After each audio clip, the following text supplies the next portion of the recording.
ચલો મીનાબેન, હવે આ ભણવાનું ગણવાનું બધું છોડો અને ઘરકામ કરવા લાગો. હું કયા ઘરની નોકરાણી નથી કે એકલી બધા ઘરના કામ કરું. અને તમારે છે ને હવે ભણવાની કાંઈ જરૂર નથી. ચલો હવે કામ કરવા લાગો.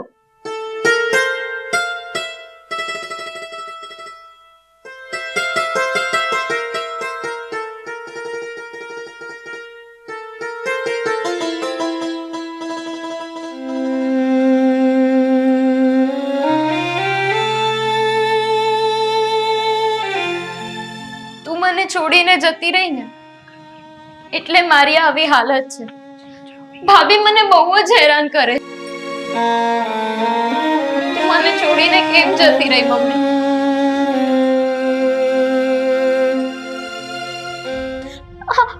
હું તમને ક્યારની કહીને ગઈ છું અને તમે હજી અહીંયા જ ઊભા છો. અને હા, મારા ઘરમાં રહેવું હોય ને તો હું જેમ કહું ને એમ જ કરવું પડશે. ચલો હવે કામ કરવા લાગી જાઓ. આ ઘરનું બધું કામ કોણ તમારો બાપ કરશે? વહુ, આ શું માંડ્યું છે બધું? અને કેમ તમે વગર વાક્યે મારી દીકરી મીનાને તમે હેરાન કરો છો? જો પપ્પા, મીનાબેનને પોસાય ને તો આ ઘરમાં રહે, અને આ ઘરમાં રહેવું હોય ને તો ભણવાનું ગણવાનું બધું છોડીને આ ઘરના બધા જ કામ કરવા પડશે. અને તમને પણ જો ન પોસાતું હોય ને તો નીકળી જાઓ તમારી દીકરીને લઈને ઘરની બહાર.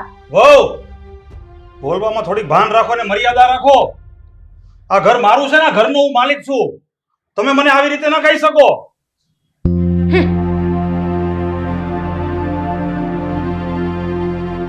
બેટા, છાની રહી જા, દુઃખ ન લગાડ. હું જાણું છું કે તારે મારા કારણે જ આ બધું સહન કરવું પડે છે, પણ હું એક ગરીબ માણસ, નિવૃત્ત થઈ ગયો છું. મારી કોઈ પણ આવક નથી, એટલે મારી અત્યારની આ ગરીબ પરિસ્થિતિ જોઈને તારો કોઈ હાથ નથી માંગતું, કોઈ સારું માગું નથી આવતું. ના પપ્પા, તમે તમારી જાતને દોષ ના આપો. કદાચ આપણું નસીબ જ આવું હશે. પણ બેટા, હું તારા લગ્ન કરાવીને તને સાસરે મોકલી દઉં તો તારે આવું બધું સહન તો ન કરવું પડે ને. પપ્પા, તમે મારું વિચારો છો, પણ મારા લગ્ન થઈ જશે પછી તમારું શું? હા, ભાઈ તો ભાભી કહે ને એટલું જ પાણી પીવે છે. તમારી વાત કોણ સાંભળશે?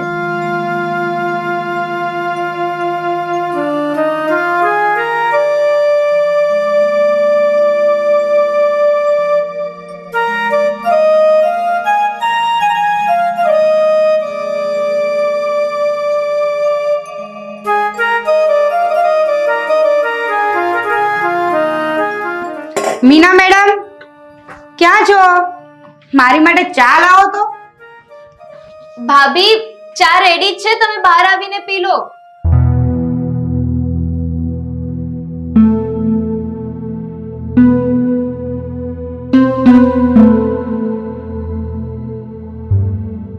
હું આ ચા સવારની બનેલી છે, એવું નહીં પીવું. મારા માટે બીજી ગરમા ગરમ ચા બનાવો.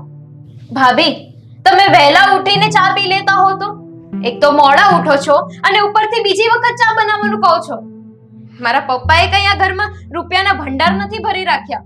એ આ ઘરનું કરિયાણું કઈ તારો બાપ નથી ભરતો, મારો પતિ લાવે છે. એટલે ખબરદાર, જો બીજી વાર આવી રીતે મારી સામે બોલી છે તો તને કીધું ને એટલું કર. મારા માટે બીજી વાર ચા બનાવ. શું થયું રાધા? તું આટલી ગુસ્સામાં કેમ છે? હા, તમારી બેન જોવો ને, એક તો સવારની ઠંડી પડેલી ચા મને આપે છે અને મારી સામે જીભ તો એવી ચલાવે છે ને. કેમ કેમ મીના તું આવું કરે છે? હે, તું કે પપ્પા કે કમાવા તો જતા નથી? આ ઘર હું ચલાવું છું, હું કમાઉં છું, તો પછી તારી ભાભી બોલે તો તારે સાંભળી લેવું જોઈએ, એની સામે ના બોલવાનું હોય. ભૂલ ભાભીની છે તો પણ ભાઈ મને બોલે છે. રાધા, તું એક કામ કર, તારે જેવી ચા પીવી હોય ને એવી તું જાતે બનાવીને પી લે. હા, અને સાંભળ, થોડી વધારે બનાવજે તો હું પણ પીશ. સારું.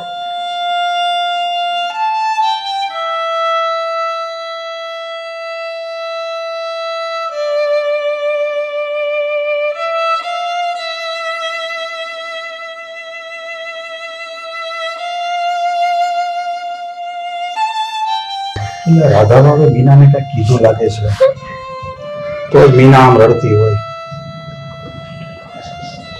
બેટા મીના, કેમ તું આમ રડે છે? તારી ભાભીએ તને કઈ કીધું? હા પપ્પા, પણ આ તો કાયમનું રહ્યું.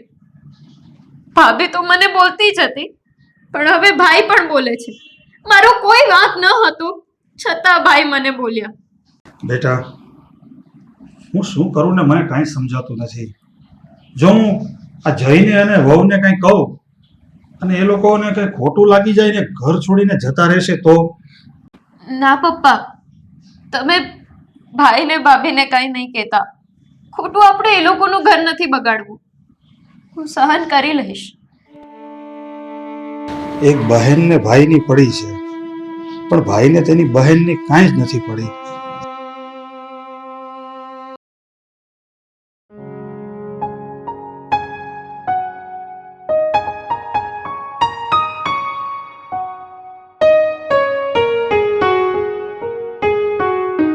જય, આજે હું મારા પપ્પાને મળવા જવાની છું. ઘણા ટાઈમથી ગઈ નથી ને, તો ઈચ્છા છે કે એમને મળતી આવું. હા હા, એ તો બહુ સારી વાત છે. હું હમણાં ઓફિસ માટે જાઉં જ છું ને. તું રેડી થઈ જા, હું તને ઉતારતો જઈશ. હા સારું.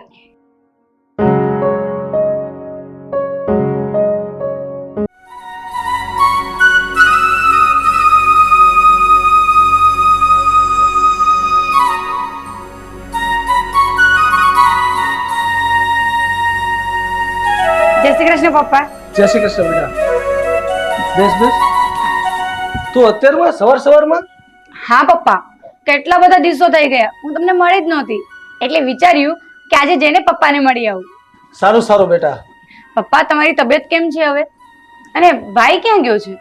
બેટા તબિયત તો સારી છે, પણ જોની આ સાગરની ચિંતામાં આખો દિવસ કઈ સૂઝતું નથી. આ સાગર દારૂ પીને ફેર્યા જ કરે છે. એના લગ્ન કરાવવા છે, પણ લગ્ન એની સાથે કરશે કોણ? એને દીકરી દેશે કોણ? જો હું મારી નણંદના લગ્ન મારા ભાઈ સાથે કરાવી દઉં તો એ ભલા મારા ઘરમાંથી જાય અને અહીંયા મારા પપ્પાની ચિંતા પણ દૂર થઈ જશે. અરે પપ્પા, તમે જરાય ચિંતા ના કરો. ભાઈના લગ્ન તો હવે હું કરાવીશ. શું તને તારા ભાઈ સાગરની ખરાબ આદતની ખબર તો છે ને? અરે એ બધી વાતે પૂરો છે, એનામાં બધા લખણ છે, તો એને છોકરી દેશે કોણ? પપ્પા, તમે ચિંતા ના કરો. ભાઈના લગ્ન હું મારી નણંદ સાથે કરાવવાની વાત કરું છું. શું? તું સાગરના લગ્ન મીના સાથે કરાવવા માંગશો? તો આ લગ્ન માટે મનસુખભાઈ અને જમાઈ માનશે ખરા? પપ્પા, એ ઘરમાં તો હું કહું ને એટલું જ થાય. હું કહું પાણી પીવો એટલું જ પાણી પીવાય. એટલે મારા સસરા અને તમારા જમાઈને મનાવવા ને એ તો આમ વાત છે, હું મનાવી લેશે ને. બેટા માની લે કે સાગરના લગ્ન મીના સાથે કરાવી નાખ્યા, પણ જો આ સાગર મીનાને સારી રીતે રાખશે, હું સારી રીતે સાચવી રાખશે? એ આખો દિવસ તો દારૂ પીને ફેર્યા કરે છે. પપ્પા, આ લગ્ન થઈ જાય ને પછી ભલભલા સુધરી જાય છે, તો પછી આ સાગર તો સુધરી જ જશે ને. અને ના સુધરે ને તોય કઈ વાંધો નથી. મારી નણંદ આ ઘરમાં આવશે એટલે તમારી ચિંતા દૂર થઈ જશે. આ ઘરને બહુ સારી રીતે સાચવી લેશે. સારું બેટા, તો તું ઘરે જઈને જમાઈ રાતે વાત કરી દેજે, અને શક્ય હોય એટલું વહેલું લગ્નનું ગોઠવી દઈએ આપણે. હા હા પપ્પા, હું જઈને તમારા જમાઈને વાત કરી દઈશ. અને તમે છે ને આ બધી ચિંતા મૂકી દો. હું બેઠી છું ને ત્યાં સુધી કાંઈ વાંધો નહીં આવે, બધું થઈ જશે. જો બેટા, તને તારા સસરાના ઘરની પરિસ્થિતિની તો ખબર જ છે.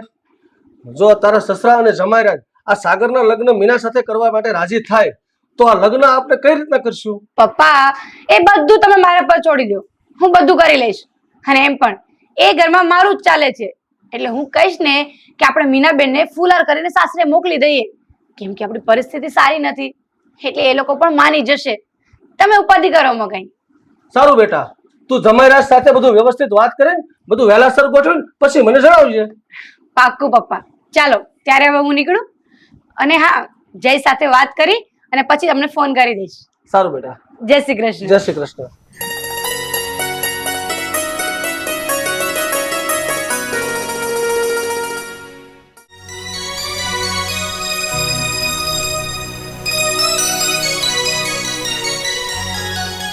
જય, તમે ફોન થોડી વાર સાઈડમાં મૂકી દો ને, મારે તમારી સાથે વાત કરવી છે.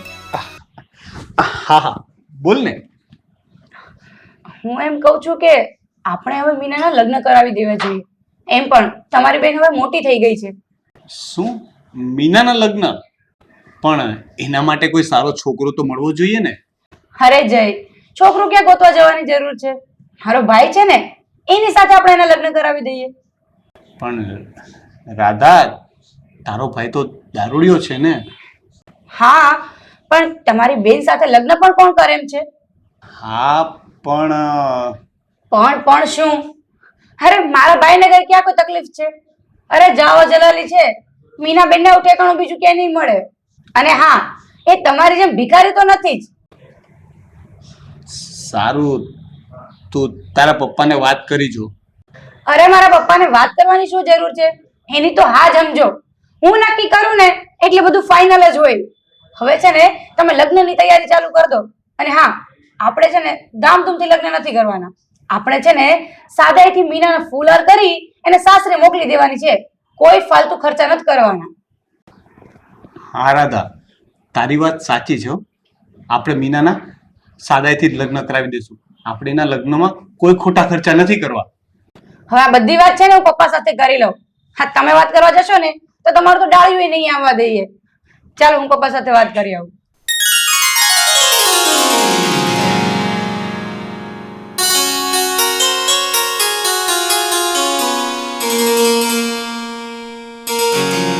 લો પપ્પા, મીઠું મોઢું કરો.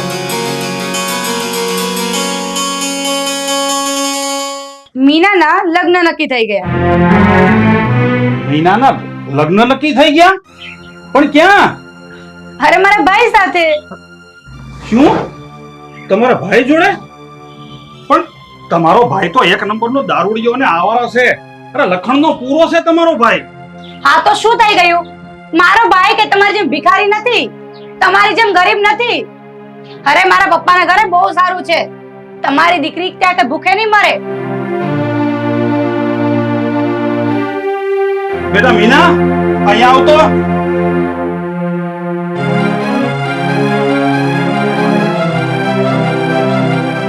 બેટા મીના, આ તારા ભાભી તારા લગ્નનું નક્કી કરીને આવ્યા છે, તો એમાં તારું શું કહેવાનું છે? પણ પપ્પા, મારે ભણવાનું શું? મારે હજુ ભણવું છે, નોકરી કરવી છે, તમને ગાડીઓમાં ફેરવવા છે, ભણી ગણીને આગળ વધવું છે. ઓ ભણેશ્રી, આ ભણવાના સપના હવે છોડી દો. આ ગાડીઓમાં ફરવાના સપના છોડી દો અને જલ્દી લગ્ન કરીને આ ઘરમાંથી રવાના થાવ. ચાલો હવે. અને હા, જય છે ને હવે તમને ફીના રૂપિયા પણ નથી આપવાના. અને બીજી વાત પપ્પા, કે આપણા લગ્ન છે ને ધામધૂમથી કરવાના જ નથી. કોઈ આલતુ ફાલતુ ખર્ચો જ નથી કરવાનો. મંદિરમાં 4 ફેરા ફરી, ફૂલહાર કરી અને ઘરમાંથી ફટાફટ રવાના થાવ. ચાલો હવે.